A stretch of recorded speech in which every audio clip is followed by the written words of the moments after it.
Hey, welcome back. So in our last video, we got our page loader animation working here. We also wired up our own custom font for our loading percentage down below. In this video, what we're going to be doing is actually incrementing this loading percentage using a little bit of JavaScript.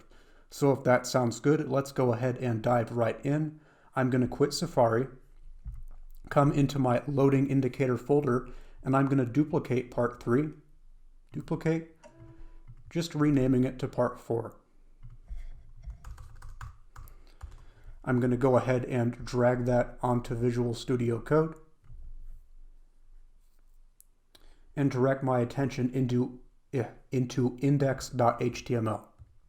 Down below, I'm going to scroll down to our script tag that came with our initial HTML5 boilerplate, and in here, inside of the source attribute, I'm going to type js/script.js.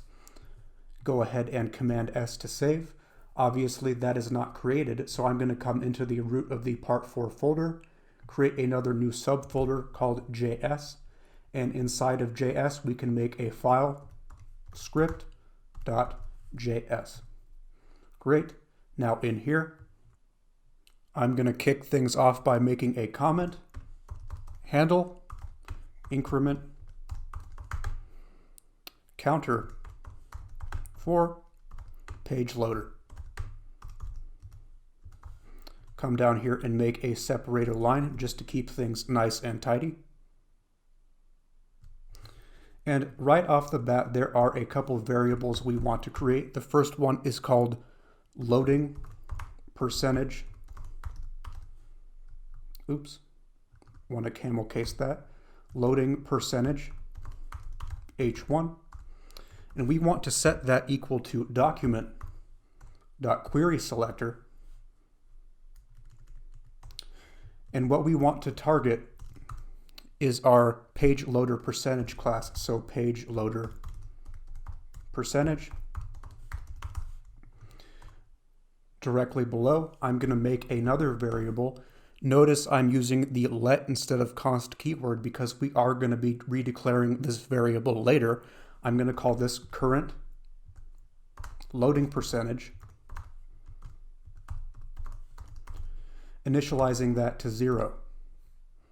Now down below, we want to create a function to update our loading percentage and display it on screen. So I'm just going to say const update loading percentage, setting that to an arrow function. And in here, we want to do a few things. The first thing we want to do is increment our current loading percentage. So I'm going to copy this, paste it right here, and just add ++ to the end. That's going to add 1 to our current loading percentage every time this function runs. Directly below, I'm going to set the inner text for our loading percentage h1. So loading percentage h1 dot inner text, camel case, inner text, and I'm going to set that to a template string. In here, we are just going to inject the current loading percentage and concatenate the % symbol onto that. Now, for the sake of this tutorial, I think it would be fine to reset our current loading percentage to 0 every time it reaches 100. So we're just going to make a new if statement right here. If our current loading percentage is strictly equal to 100, we're just going to set current loading percentage back to 0. Command S to save. The next thing we want to do is actually call this function here with something called an interval. Before we do that, I'm going to pull up the documentation for intervals in JavaScript. I'm going to go over to Safari, navigate to Google, and I'm going to Google set interval in JavaScript.